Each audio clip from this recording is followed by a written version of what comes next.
Welcome to And So It Begins, where we review our favorite bad movies. We have no knowledge of cinematic artistry and are highly unqualified, but we do not care. I'm Ashely. And I'm Caleb. This podcast is brought to you by Highbrow Lowbrow, a Chicago-based community of the comedy. That's right. Follow us on Instagram at Highbrow_Lowbrow_ for upcoming live shows, meetups at local bars, or any of our hilarious sketches, articles, and podcasts. Please check us out online as well at Highbrow-Lowbrow.com. And this is Binks. That's our son, Binks. Hi, baby. He's bald like his father.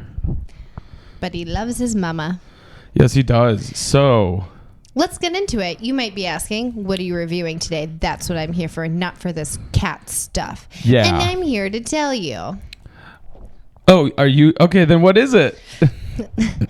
We're going to be reviewing a just released PG-13 film that is 2 hours and 24 minutes of pure action. It's called Fast X. AKA Fast and Furious 10. 10. So... this isn't our normal content. Normally, we pick really bad movies that are like really known to be bad. But honestly, Fast and the Furious, this franchise is kind of pretty much there. It's known to be cheesy. It's known to be aggressively random and not make any sense. So, in honor of that notoriety, that's what we're doing, and don't ever question us again. Okay? All right. Sorry, that was aggressive. Right. No, but we need to be more aggressive with our audience. So I'm glad you did it. Someone needed to step up. Thanks. Someone needed to do that already. Okay, so this is written by Dan Mansell, Justin Lin, and Gary Scott Thompson. It's directed by Louis Leterrier. I think in the past it's been directed by Justin Lin, but he stepped down for this, and I don't really know why, and I didn't look into it past that. So I will get into it later. Ooh, foreshadowing. I love that. That's okay, so fun. Great. Oh my gosh. Mm-hmm. Okay. So this was starred in by the one and only Vin Diesel, but also Michelle Rodriguez, Jason Statham, Jason Momoa, Ludacris, Tyrese Gibson, Charlize Theron, John Cena, Sung Kang, which plays Han, and Brie Larson. Literally everyone and their mother. And there's also like fun appearances later. It got a 6.3 out of 10 on IMDb and a 54% on Rotten Tomatoes. The budget was a whopping $340 million. Yeah, that's right. And gross worldwide thus far is $324 million. So, like, they're almost there. Yeah. No, that was good. That was a much louder noise effect than the last one. But yeah. So, I mean, they're still not in the green, though, huh? No, not yet, but maybe soon. That's good. We can all hope. Yeah. So I am really excited to do this one. Just a little background. I started watching as many of the Fast Furious movies that I wasn't sure I had seen before. So I started I went really out of order. I watched like 6, then 8, then 7, then 5. Well, the order is also questionable at best. Yes. So should we get into, do you want to get into a little background of Fast and Furious before we get into it? Sure. Let's do that. Okay. So there's been 10 Fast and Furious, if you will. I do prefer. Yeah, I know. And this is, for the most part, other than Tokyo Drift, they are all in chronological order. But Tokyo Drift actually takes way out of order. Takes place between 6 and 7. And then, yeah, Hobbs and Shaw takes place between 9 and 10, I believe. We'll fact check that. Binks, get on that. And yeah, so I mean, throughout this, the franchise is just known for escalating more and more and getting crazier and crazier. In Fast 9, I think, is the craziest so far. They actually went to space, and that's kind of something. They kind of like just hardly went to space. They got into low orbit and they crashed into a satellite. But they were fine. Don't worry about it. Oh, yeah. They came back. I mean, not even a concern. Yeah. So just some of the main plot points that have kind of been interweaved throughout. They're known for having characters die and come back to life. Letty was the first to do that. Michelle Rodriguez. And then also Han was the most notable to do that. He actually died in Tokyo Drift, but they retroactively fixed the timeline so that he could be in the next 3 movies and it would make sense.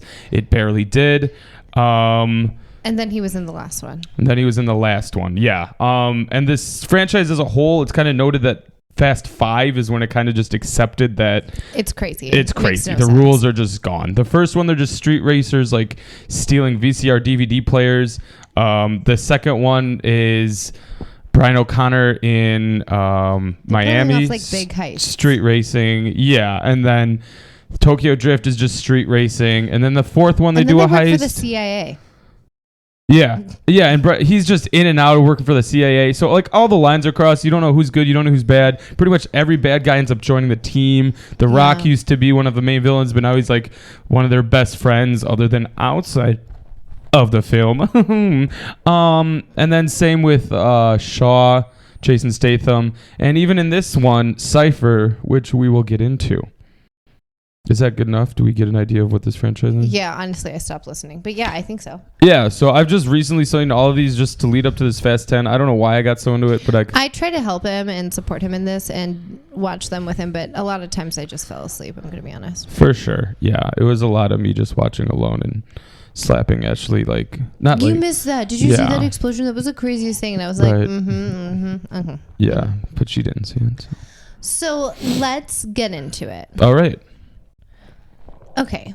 Wait. This is very important. No, this is so important. This is so important. This is so important. All right. And so it begins. And it's literally the exact same explosion car chase scene from the end of Fast and Furious 5, where the big safe is just like wrecking the buildings of, what is that, Brazil? Yeah, just like wrecking the buildings of Brazil back and forth. And like it's literally the exact same scene from 5. Like they didn't, like... They hardly edited it down, like same thing. Not even like different viewpoints. Right. They're literally just retroactively putting in Jason Momoa. Yeah. That's the only new footage. Everything else is straight up the exact same. Yeah. It's pretty bad. So then you find out the guy that like Vin Diesel killed at the end of 5 in that big chase scene had a kid. That kid is then getting revenge on the guy that killed his dad. It's Jason Momoa and he goes by Dante. So then... But instead of like getting revenge and just killing Vin Diesel, he wants to make Vin Diesel suffer by taking his reputation, his money, and most importantly, his family. Yeah. And spoiler alert, we don't really know who wins this one because it's like a huge cliffhanger where like Vin Diesel's literally about to get rocked with his son by a dam that's breaking. Yeah. So we don't really know how that goes and who wins, but neither of them have killed each other. And like Vin Diesel has suffered, but like they're still fine for the most part. Yeah, I mean, really only the one big loss. Yeah, it's not like he like caused them all to fight or anything and he like lost his family. They're just like, nobody died. Right. Well, we don't think they died now that I think about it. Well, yeah, I want to get into that of what you think. We'll talk about it in just a little bit, okay? Okay. But yeah, in between, there's a lot of confusing plot points that we can talk about, so we're going to get into it. So let's talk about it right now. Do you think they died?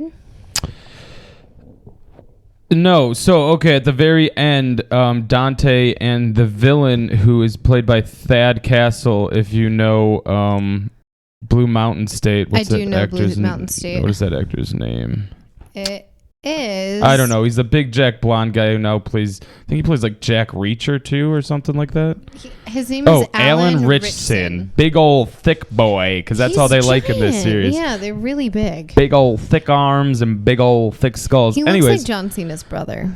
That would make more sense if they were family. Than John Cena being Vin Diesel's brother. Oh my God. Completely agree. Oh my gosh. But anyways, so Alan Richson, whose name is Ames, who's been this whole time working with the CIA. By the way, this is going to be a million spoiler alerts. So if you're listening to this, I don't know why you're listening to this. Either stop or keep going. Blue pill or red pill. Yeah. You have the choice. You know that's from The Matrix. You should know that if you're watching movies. Yeah. Anyways, he shoots a rocket launcher at this plane that Tej, Ludacris, Ramsey, the other guy, Han, and what's her face, right? Brie Larson? No, not Brie Larson. It's And Roman, sorry, Tyrese Gibson. Roman, yeah. Ramsey's the girl, Natalie Emmanuel from Game of Thrones. Anyways, I'm not going to get into names too much because you'll just get it. But he shoots them down with a rocket launcher. They all crash into a side of a mountain. You don't really see the crash, but you see it from a distance. So I'm assuming they all jumped out last second miraculously and they're all fine. I don't think any of them died. Because I mean, like... No one dies in this. Fast and Furious has yet to kill off someone permanently yet, and I don't think they're going to start with 5 of their biggest actors and actresses. Yeah. There's no way they're dead. I just don't think they're dead. The one person that could be dead, though, is John Cena. So John Cena dramatically sacrifices himself to save Dom and Dom's son by throwing his cannon car, which I really want to get into because that thing was super lame. Yeah, it was confusing. Into a convoy of the bad guys' trucks and explodes and everything goes boom, boom, boom. And I don't think the soundboard has ever been this applicable. Yeah, no, but that was actually pretty good. This is going to be awesome. I'm going to have a good day. And just he dies. I mean, and it's kind of assumed he dies. And Vin Diesel takes it pretty well, if I'm being honest. Yeah, literally, he just drives right past it. After he's like, whoop. Thanks, brother. He doesn't even say that. He doesn't even say thank you. So he just kind of looks at it like, brother. Yeah. He didn't say that either. He didn't know that. It's not a direct quote. But yeah, so do you think John Cena's dead? I have a hard time because there's been a lot of really convincing deaths in the past. And so... Okay, one of my questions was is there any permanent death in this series of a big player? I mean, well, it's revealed at the very end that Gal Gadot is alive. Right. So that's not it. That's it. I mean, his baby mama, the Brazilian lady. Okay. She died. She got murdered by Cypher in Fate of the Furious. F8. What's up? And that's really it, though, I think. I mean, there's some characters that kind of get weaved in and out. Yeah. Like that guy who died in the street race was in a previous Fast and the Furious. Oh, okay. There's one character from the original that dies in 5. I don't know. It's really no big names. Hit or miss. Yeah. But mostly miss. They mostly don't die.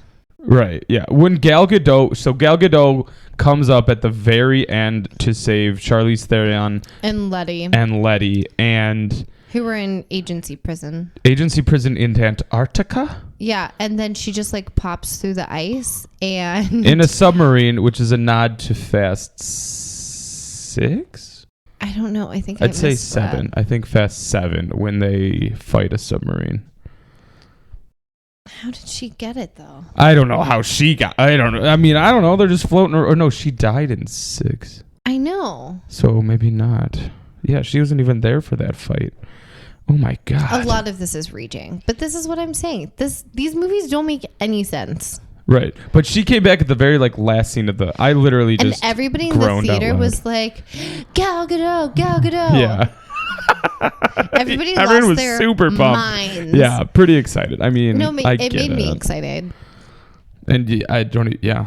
And I don't even care. It's do you even understand? Yeah, but yeah. So it is what it is. I mean, people don't die, and that's just the new mystique of this series, and not new since 4 or 5. That's fair. Let's talk about some beginning parts of this movie. Yeah, let's go back. Why was Charlize Theron even involved? Why did he even go to Charlize Theron? Was it just to get God's Eye? Yeah. That was it. Yeah, you literally answered it. Yeah. Okay, that seems... And because they really included her in so much more of the movie than needed to be. Right. So Fast and the Furious does this thing where they literally, every time there's a super big bad villain, the next film, they're pretty much... They become a whole different character, and they're fun and part of the gang. So yeah, so Charlize Theron's now on Vin Diesel's side. She just gets redeemed. Yeah. Yeah, and not being mean to anybody. Right. I don't even understand. And to circle back, God's Eye is the device that you can see anyone, anywhere through surveillance cameras anywhere, all around the world. Once. You just literally say a name, you type it in, and then Computers find them. Yeah, it'd be confusing though if someone had a twin or like a triplet or the same name. That's true. I wonder how accurate it is. Ramsey, who's on the team, made it, so she would know. We can ask her later. Yeah, that's fair. That's fair. Okay, another question from the beginning. Yes. So, where has Vin Diesel's mom been? Where did she go? This is my biggest question. Yeah. Where is she hiding? And like, where has she been? Yes. Okay. So, literally, the first scene. This one starts with a family barbecue. It's not the first scene because the first scene is literally. Usually they end with a family barbecue because like everybody wins. Now they get together. Family. And they, like, be family. Hey, I got a toast to make. It's about family. I feel like I sound more like Rocky Balboa than Vin I don't Diesel. know him. Okay, that's good. Then I'm nailing it. But this one starts with a family barbecue, and Rita Moreno, that's the actress's name, correct? Yeah, she was in like a Disney Channel show. Okay, yeah, we know her she career was the pretty well. Mom from a Disney Channel show. Vague IMDb. That's what Ashley ties here for. No, it's okay. I'll look. No, I really don't care. I really don't care. But anyways, she just appears at the family barbecue, and everyone's like, "Oh, Mom, we love you." They don't address at all where she's never been. addressed that Vin Diesel had a mother. They never talked about her. Point, the whole movie before they talked about the dad's death, there was never a mother mentioned. There's been 9 gosh dang films and no mention of Mama Toretto. So, but she's pretty cool looking with like a lot of bling on her neck. I mean, yeah, she's a G, no doubt about it.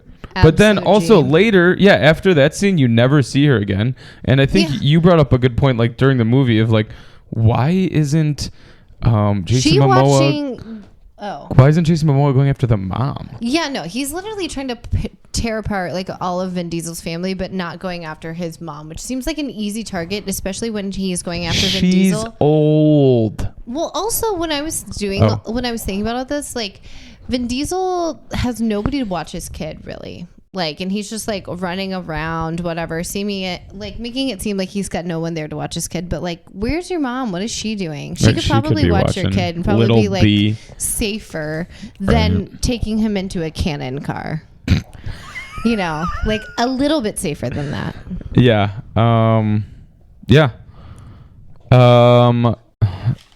That's a good point. It really upset me because like, why didn't she ever get explained? There was no talk about it. Yeah, no, I agree. Whatsoever. It makes no sense. I kind of want to jump around to some of the other names that are missing from this. So, Mr. Nobody. Yeah. Kurt Russell. I actually wanted to look into this, but he's just not in the movie, and pretty much the whole explanation is like... He went missing. That's it. We don't care. We're not looking. Yeah, he's off the grid. Oh, well. But then they give us Little Nobody, who's played by Scott Eastwood, back, but then kill him off? They don't kill him off. They just say he's out of commission. Right. From when his car gets bombed when they're in Rome. And then they introduce Brie Larson as... Mr. Nobody's daughter. Yeah. And she's okay. And okay, so my big thing is in films, I feel like this happens often because you're the daughter of somebody, then you have like the same skills and are as good at that as that they are like at everything. And I'm just like, Brie Larson, what did you do to know everything about all of the Fast and Furious people? And like, just how did you get all that intel just because he's your dad? Yeah. You don't even know where your dad is? Like, what? I don't, yeah. She loses like all credibility in my book. That was your biggest issue with this? I'm just like... Brie Larson, I don't believe it. Well, no, because like literally she comes in and she's like, I'm Mr. Nobody's daughter, so I can help you find who you're looking for and help you save your family. Meanwhile, she can't even find her own father. Like, that's a pretty good point. She comes in talking mad crap about how she can find everything. It's like, what about your daddy? No, truly, like, shouldn't you be a little bit worried about that? Yeah, she just... Yeah, her role was really unnecessary, honestly. And I can't see her in anything other than Captain Marvel. So I was like, "Where's your super suit? Why didn't you go to space?" Right, that's true. She could have been in space this whole time. I know, this whole time. Golly gee. Yeah. Another big thing is yes. I think there's more just an issue with the movie. It's not really a question.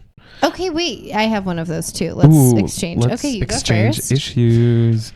There should be a note, like a slap exchanging. Why does that mean a slap? I don't know. I'm trying to record scratch.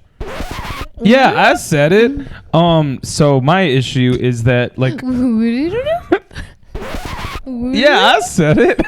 My issue is that there's so much of this movie that's just flashbacks. Oh my god, the whole intro. They literally cheat.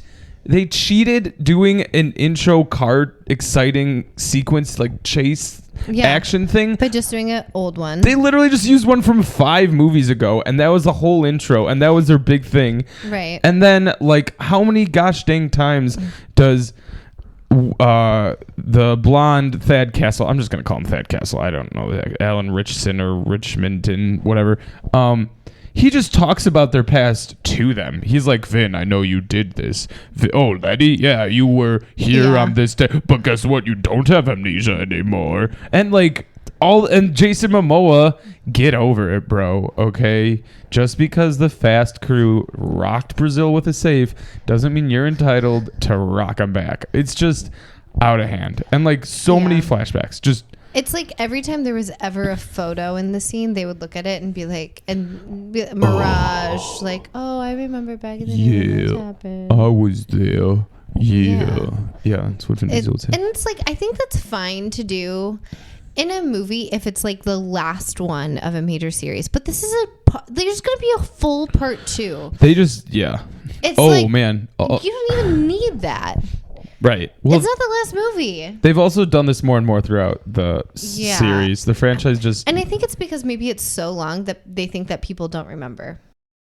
That's what I think is maybe happening, but it's also like they're not highlighting the important parts. It's just like an old network show that's like, last time on Fast and the Furious. Yeah. And then at the end, it's like, next time on Fast and Furious.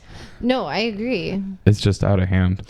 Yeah. My big thing of things that seem like too obvious is... So the entire time, like Jason Momoa / Dante is going after Vin Diesel, he's like, I'm going to get you. I'm going to find you. I'm going to get you. And guess who shows up? The agency. I think it was obvious that he clearly had like the agency working. Oh, the CIA. Oh, yeah. Oh, like Mr. Nobody's people. Because he had, because what's his face? So Alan Richson. He takes over Mr. Nobody's role. So now he's in charge of what Mr. CIA, Nobody used to be in charge of. Yeah. So like Jason Momoa's people are Jason Momoa is looking for him and like all of his other people. But every time when it comes to finding them, the only people that ever show up and like give them a hard time are the agency. Like, and Jason Momoa is always there with them. Yeah. Looking back, it was pretty obvious. I'm not going to lie. I was expecting some kind of twist like that. But somehow I didn't expect him to be bad guy. Right. But I was just like, I was thinking about it and it was like, no, it seems really obvious. Yeah. I in the theaters, like I had a great time seeing this movie. Oh, well, let's talk to them about how we saw the movie. Oh, okay. So, if you ain't ever seen 4DX, you need to go see 4DX because it's really the only way to see an action film like this. As long as you don't have like any back problems or like spine problems, then, or anything in your pockets, no concussions, then you're fine. Yeah, it's hard to eat popcorn and drink anything because and you breathe. Might stab yourself in the face with your straw. But like literally 4DX is you're kind of in an IMAX theater and your seats shake. Like if you were at like in one of those roller coaster simulators, it's exactly like that, but for an entire 2.5 hour film. And like they blow air at you and like shoot water at you during water scenes, and there's also like a fog machine in the theater. It's so cool. And even bright flashing lights on the side, so like strobes will go off. There's like a strobe light, so you feel like you're really there. In the chair, there's like things that like if there's a punch sequence, there'll be like a little thing like in your punch back. You in your back. Yeah. Or like anytime there's a gunshot, then you get like a puff of air by your ears. Yeah. It's actually like, I mean, it's such an immersive way to see it, but during this this movie.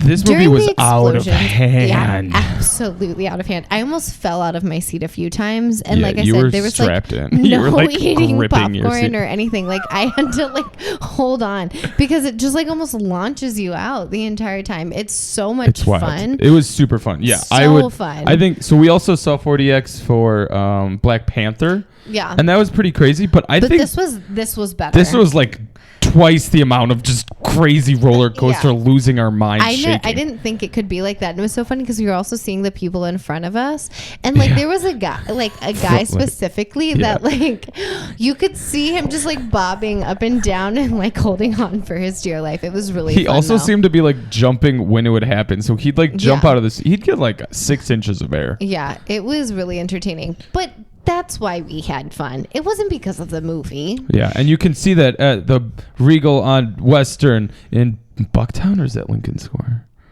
Let's call it Bucktown. Okay. No, it's not Lincoln Square. Lincoln Square is super far north. I mean Logan Square, sorry. I think we're going to call it Bucktown, but it's on Western. Bucktown. If you live in Chicago, you know what we're talking about. Go see it. It's like $25 per ticket, but like well worth it. It's like we left the theater just giggling. It was so fun. It was super fun. If you feel like you want to go to an amusement park, do this instead because it's cheaper and it's longer and you don't have to wait in line. Screw Great America. Go see 4DX. Yeah.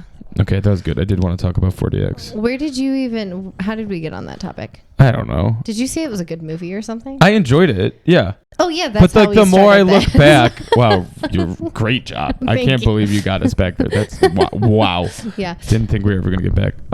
But looking back on it, there was some big issues, and overall, I'd say of the franchise, probably one of the weakest movies. I would say. I would say one of the weakest movies because like every movie has like a big crazy like set piece or just action sequence. Are you kidding? Or just like you didn't think there was a major action sequence during this? Okay, that's new or inventive. So the helicopter thing where he took down 2 helicopters with his car, they literally did that in Hobbs and Shaw already. Okay, what about the bomb on fire going through the city? Are you saying that's like 5? They literally called it out as a nod to the Brazilian safe, as the safe wrecking the city. This was literally just that. Okay, fine. And then but what about the last thing? The dam was the only thing that was new, but that wasn't really that much action. They literally just drove down a dam. There was like 2 gasoline trucks that ran into each other, so then they were on fire and gasoline was then traveling. That was the wrong noise. I apologize. And it was really long. Going? That's what I wanted to do. Sorry. So they ran into each other and then the gasoline collided and then it exploded and then the gasoline runs down the van and there's just like fire cascading down the dam. Right. And then Vin Diesel's getting chased. It was and cool, then the but dam explodes. It was pretty entertaining. I don't know. Like F9, they went into space and all that magnet stuff was crazy. Okay, they were hardly in space and all they did was drive a car into a satellite. That's like not. It was pretty lame space. Yeah. Yeah. Lame space. Yeah, it was like not even full on space. It was just low orbit. That doesn't count. Lame. That doesn't count at all. Yeah. I don't know. I thought the giant ball bomb on fire was like, well, the entire time I was like, oh my god, this is exactly like Rocket League. Like literally that entire like that end scene of that was like Vin Diesel drives his car into this massive crane, gets the crane to whip around. That was kind of cool. Then hit the ball. That was so aggressively dumb. Into the river. But it's super and then cool. the river, like the ball hits the river and then immediately explodes and there's like this massive crater there. But I was like, that was pretty cool. That was pretty cool. I'll give you that. Thank you. Yeah, so we, like I said, bad movie. Speaking of ridiculous action scenes that I loved but I hated. Charlize Theron and Letty's fight. Yeah, okay. Okay, so they are in the agency like super prison in Antarctica. And then Charlize Theron was like in really bad shape due to her fight. So she was like in the medical by Jason ward. Momoa. Yeah.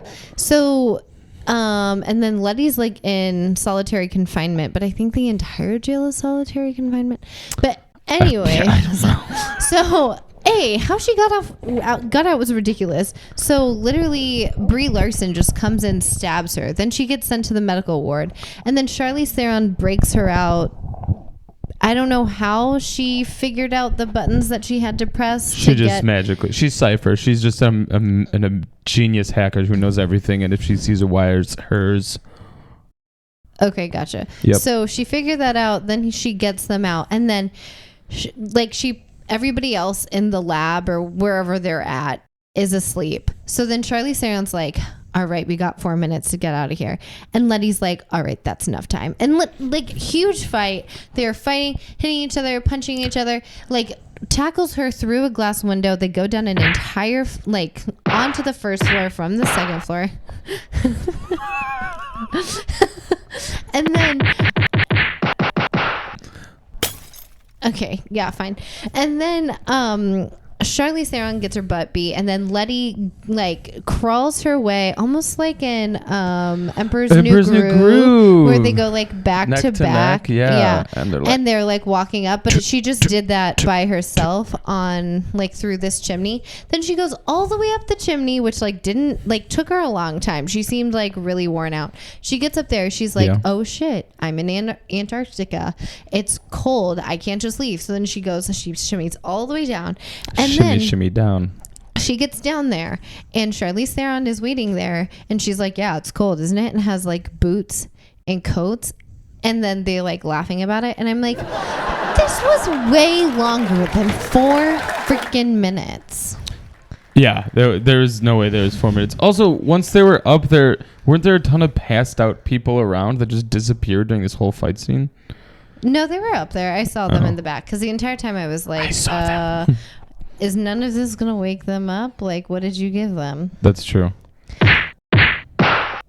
Okay, enough. But yeah, ridiculous fight scene. And they show almost the entire fight scene in the trailer. Yes. Which is like the final trailer is 4 minutes and 32 seconds. And the fight scene that's included in that is 1 minute and 15 seconds, which like doesn't seem worth it to me.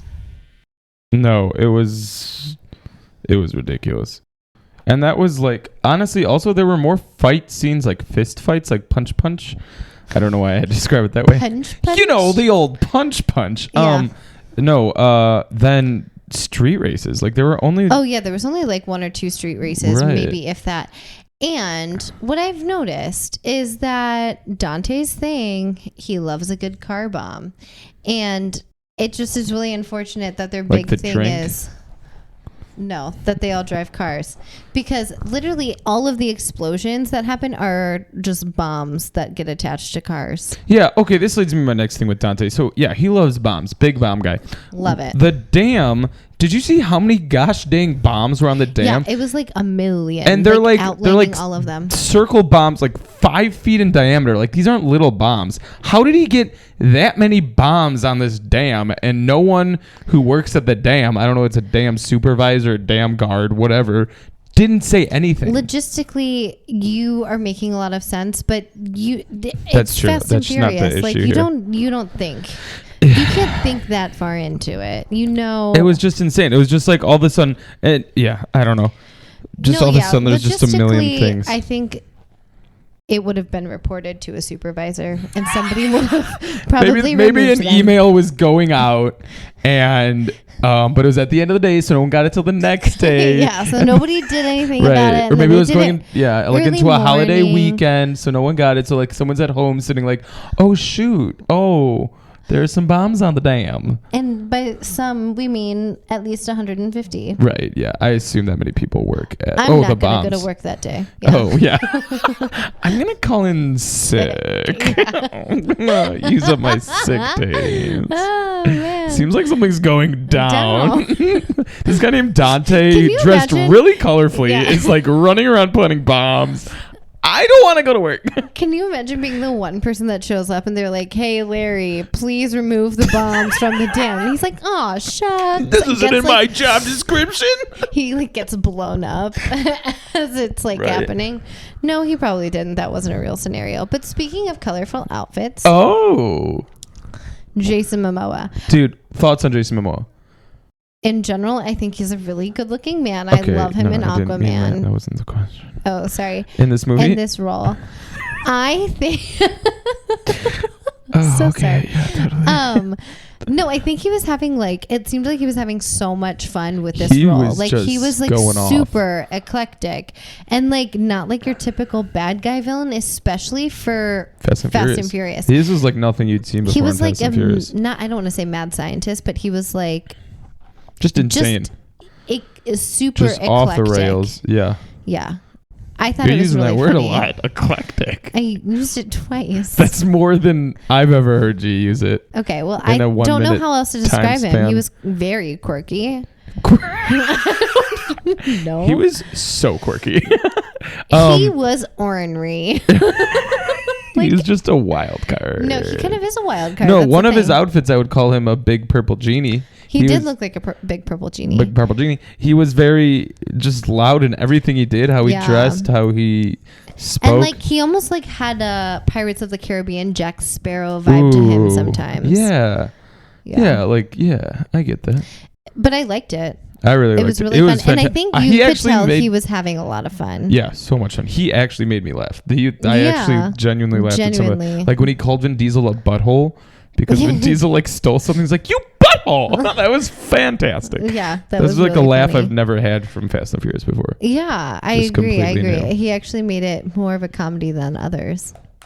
Yeah. As opposed to, because like some of the other lines that are written for especially Roman and Ludacris are like really cringy. Yeah, their back and forth banter is, and that whole, okay, also, I know you got to fit all the characters in, but some of the plot lines are just stupid and pointless. Like which one? Their whole arc in this movie was that they were like really at odds, and it literally it boiled down to they got into a fight in London in front of Pete Davidson, essentially. He's in this movie for a really random, weird cameo. And it literally just boils and they get into a fist fight. And then like a few scenes later, they make up and they're all friends again. And they're best buds. What's weirder is like, they're just attacking Tyrese's leadership abilities. Which is like... I forgot that was... His arc is that he's a good leader. Yeah. He was like, this is the first mission that he's leading, so... Is he really even leading it? I don't see him doing much of anything in anything. I think he planned it or something. I'm not sure.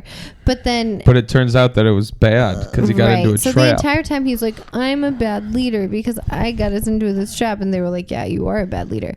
And then later on, Ludacris is finally like, no, you're actually being a good leader. And then they're friends again. But I'm just like, this is the dumbest thing ever. If they were just... Who cares if you're a leader? Be a follower. Who cares? Honestly, I don't know what purpose they served in this movie. Their whole plot line was just falling into traps. Yeah, Han, all four of them. And then they fell into a trap again in the plane. Right. They literally fell into like three. They got stuck in the truck at the beginning when they were in Rome. Yeah. And then, on the plane. And like, also, even the CIA got them in a trap when they went to go find Jason Statham. They just suck. Yeah, they didn't do anything helpful. Vin Diesel's almost solo most of this movie. Like, he goes to Brazil alone. Yeah, he's solo for most of it. Letty was with him, but then Letty was not with him. Right. And then he was with his baby mama's little sister. That was another point. They just keep adding characters that are just not needed. There's no need to add another character. I didn't care about her at all, and they made it seem like she was something it's that like we don't need was a to big add character. To the family. Right. Yeah. We get it. That was my reaction. Bad movie. Naughty movie. Anyways, Oh, do you have something? I have my one. I know it's ridiculous in general, everything about this movie, but of course, the lamest thing. So I think the cannon car was supposed to be a big, cool action sequence, and it just kind of sucked. It had better bombs than the car bombs, though. What car bombs? Oh, like the bombs that all blew of Jason Momoa's the cars. Yeah. Oh, the car bombs. Oh, yes, of course. Yeah. Yes. No, but not really. I mean, it got jammed. It shot like 3 or 4 times max. And then it got jammed. And then he had the 10-year-old go climb on the car. And then he was like hitting it with his little baby hands get on jam. And then he finally gets it unjammed and Jason Momoa is like, yoink. And then that's what I was gonna say. That's the stupidest part of the movie is like these Torettos are like invincible and like see everything coming, but they didn't see the kid climbing on the back of an El Camino getting stolen from Jason Momoa just speeding by. Jason Momoa literally just like got close to the car and yoinked a child. That's all he did. Mine. And it worked. And it was like a huge plot point and like big turning point, which eventually led to John Cena's death. Yeah. R.I.P. Yeah. Spoiler. Yeah.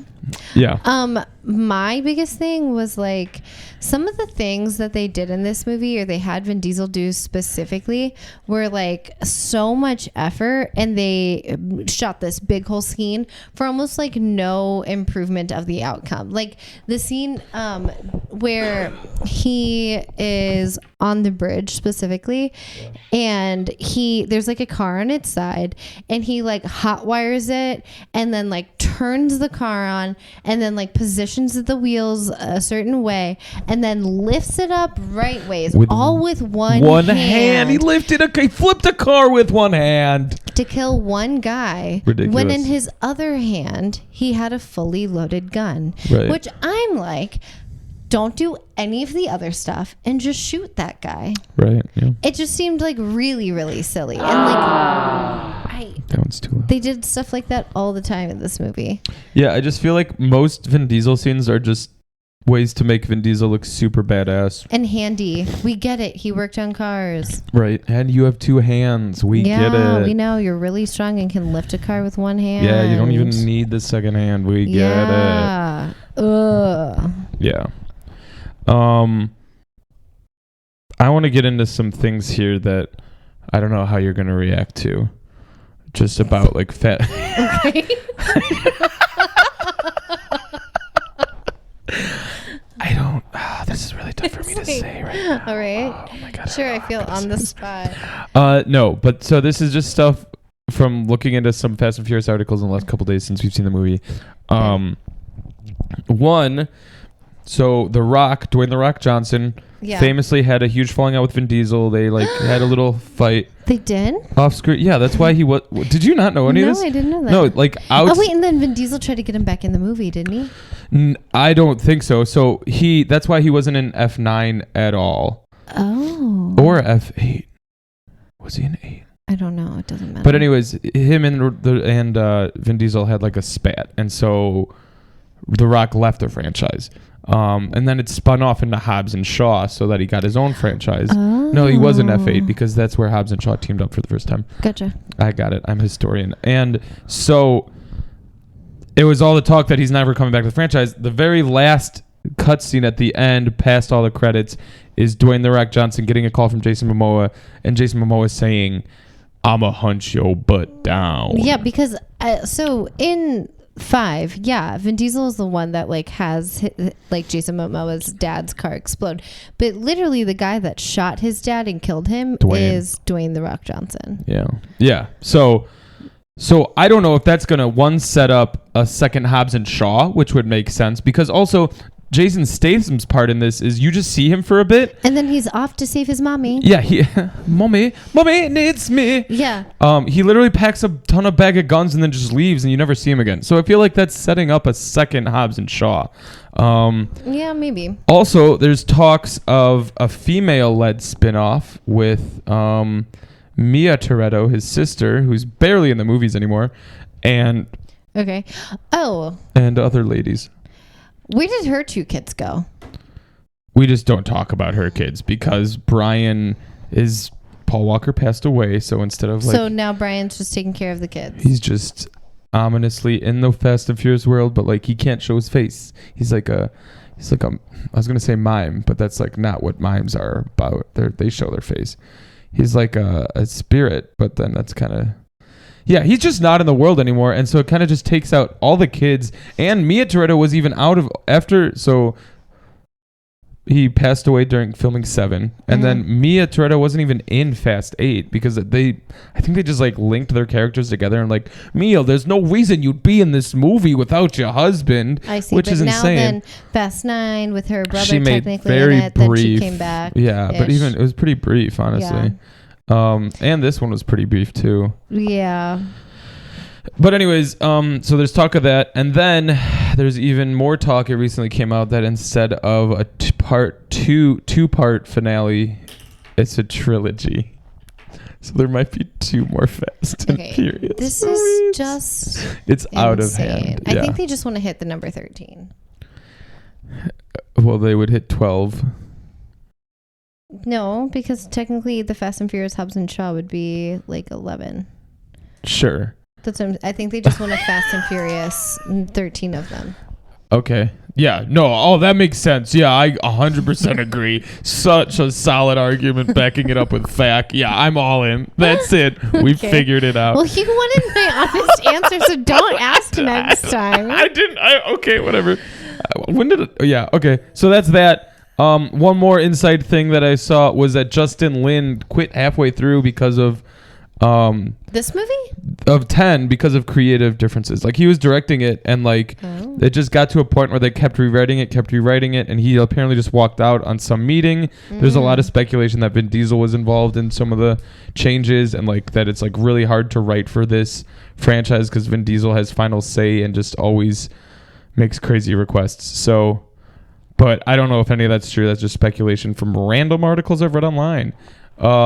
But yeah, so that's some more of the drama going on in the background of this franchise that honestly I don't think needs any more movies. I think we get it at this point. Yeah, I think I'm done. Honestly, I'm good if they just don't even finish this and it ends with Gal Gadot. I'm good. Yeah. I don't even need it. What's up with Gal? What's she doing? Where'd she come from? I don't need it. All right. Well, now I'm going to tell you some trivia. Some fun trivia? Okay. Some fun trivia. No. Sorry. If you're listening to this, not watching this, our cat Binks is trying to get onto the soundboard. He's a very needy cat, so he kind of just has to be around us. Like I said before, this isn't about cats, so let's keep going. Right. Okay. Oh, no. What do you know? So, movie trivia. Wait, guess how many times family is said in this? In Fast 10 or in the whole franchise? Fast 10. 7. 56. 56? Are you serious? The word family is said 56 times. 7 was a terrible guess. Yeah, that was a really bad guess. Also, when Jacob tells little Brian that he has friends in high places, that was likely a nod to the late Paul Walker. His daughter, Meadow Walker, plays the flight attendant who assisted them on their mission. So you remember that flight attendant that gave the bottles of vodka? Stop it. Oh, that's that was Meadow, Paul Walker's Yeah, that's daughter? literally Meadow Walker. So when Jacob was like, yeah, we've got friends in high places, that was all the nod to Paul Walker.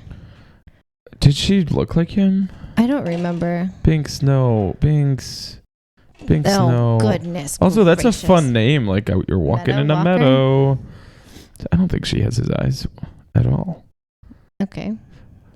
Well, because a family relative of yours saw the movie, and her that's only the only thing that she said was, that was her only comment of the movie. he's got his eyes. She's got his eyes. So I thought she was going to play a huge role in this movie. No. And then she's just a flight attendant in one scene. Okay, cool. All right. Yeah. Also, Brie Larson, I just thought that you would find this funny. Brie Larson said that working on the film was a dream come true. Are you kidding me? No. Isn't that insane? I mean, look, they have to have a bunch of fun because, I mean, Helen Mirren, Charlize Theron, these are huge names that are getting pulled into this. I think it's just like good times. Acting doesn't really go into it, and they're just doing crazy stunts and just goofy things, and it'd be what it is. Yeah. All right, so do you want to get into ratings? Get into ratings. Yes, I do. So How'd that go for you? Great. That's cool. At what point did you want to turn it off? So never. Ever. I like I said, this movie, in the moment, I enjoyed it. It was really fun. Looking back on it, shared a lot of issues, but this was a movie I was... Give it to me all again. Yeah, I think that I agree with it, but I don't know how much of it was like the 4DX, because I was literally like laughing out loud the entire time, like solely because of like 4DX. Like I was like shaking and getting thrown around. Like it literally was like a roller coaster for so long that... It's not the right noise. I was just having so much fun. I'm sorry. And I have so I agree. I wouldn't have turned it off either. Oh, okay. Oh, I thought you were going to bring it around to be like, but 10 minutes in. No. Okay. Cringeworthiness. So let's say our numbers here at the same time. So cringeworthiness is how much did this movie make you go like, or, okay. well, like drowning? Like, ew. Those are my cringe sounds. Okay. Yeah, no, for sure. Okay, good. Okay, 3, and it's on a scale of 1 to 10. 10 being the most cringy, 1 being the least cringy. Right, yep, that's how that works. 1, 2, 3, 7. 8. You said 8? I said 8. You said 7. That was fun. Okay, wait. I want to go to this. What's your least cringy movie? Ever? Yeah, I think. What? Quick tangent. I don't think I've ever watched a movie and been like, gosh, this is so uncringy. I don't... What? I know. I just am like, what? Emperor's New Groove. I disagree. I don't know. What? Do you have an example for this? No, but that's why I was going to be like 10 being most cringy, which is like Princess Cut. 1 being... Oh, uncringy. I guess uncringy would just be like, oh, that's... Documentary. About...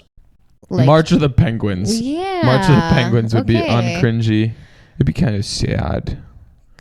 But that's not cringy. That's different. Those words don't mean the same thing. Okay, great. Now to the next thing. Okay, so comprehensibility. So this is how much things made sense, how much everything really lined up, how many times were we saying like, why was that there and who is that? Okay.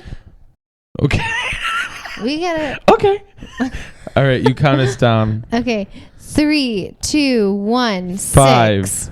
Okay, we're pretty close on these. Yeah, no, we are pretty good. So this one is kind of specific because a lot of times in movies that don't have 9 movies before them, I'm looking for them to make sense. But with Fast and the Furious, I kind of expect it to just be like, yeah, okay, I'll accept that. Yeah, also, like, I will say in this movie, if you knew nothing about the other ones, you could understand this movie.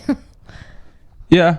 If you didn't know, I don't know. There's so many characters that just pop up. They literally, the entire plot. Half the movie's flashbacks. So like anytime someone appears, they're like, "Oh, you want to know who this is? Here's 30 facts about them." Yeah, and then what's his face is literally like, "Letty, remember when you weren't here for this one because you didn't have a memory?" Like, yeah, they're just reviewing the other 9 movies. Yeah. It's really like just flashcards. It's pretty comprehensible. Yeah. Why I give it a 6 is that. Oh. If you care. You were so ready for that. If you care about physics and how any of this is happening, then you will struggle to understand for sure, yeah. Any of it. Yeah. Every single scene. You're just like, huh?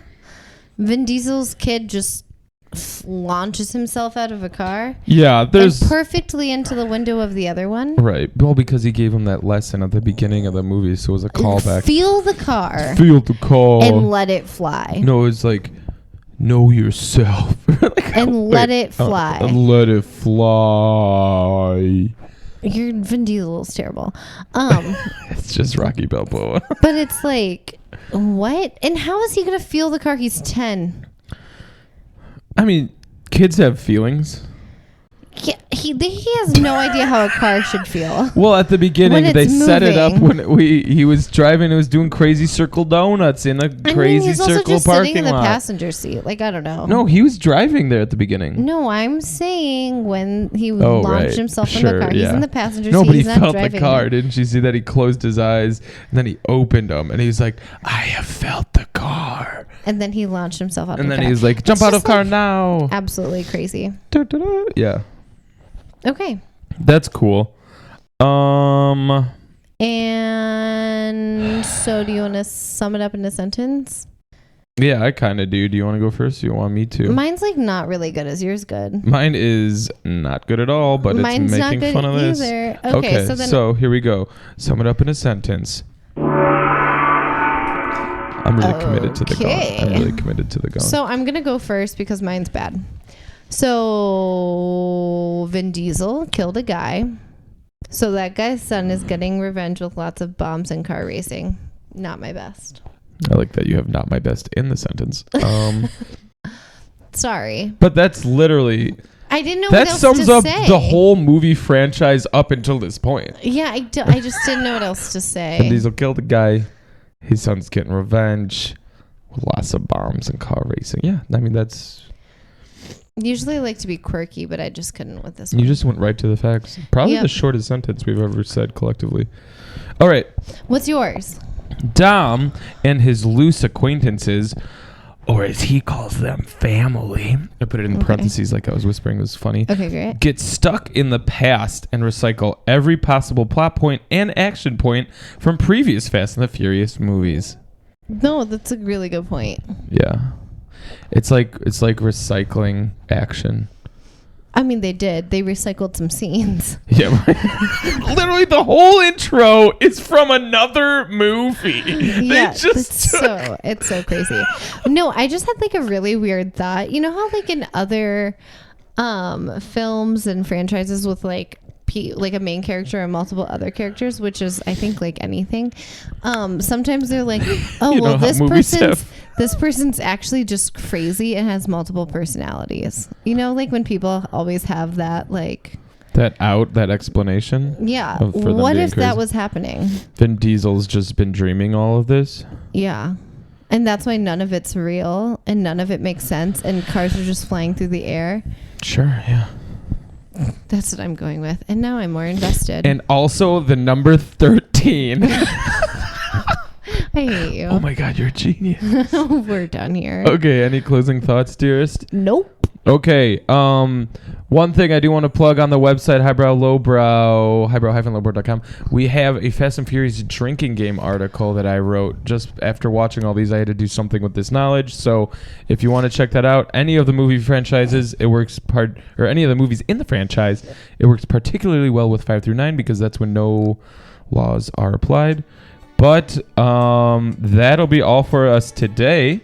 So thank you for listening, and please make sure to subscribe on Apple Podcasts, Spotify, or wherever you get your podcasts. Please also help support the show by dropping a rating and a review. Also, make sure to follow Highbrow Lowbrow on Instagram, TikTok, Facebook, and check out the website, as I mentioned, at highbrow-lowbrow.com. And of course, if you want your own Highbrow Lowbrow swag, check out our store on the website or the link in the Instagram bio. I'm wearing a cool hat. Ashley's wearing a sick crew neck. It's super cool. But that's all for us today. So thank you for tuning in. Bye. Bye.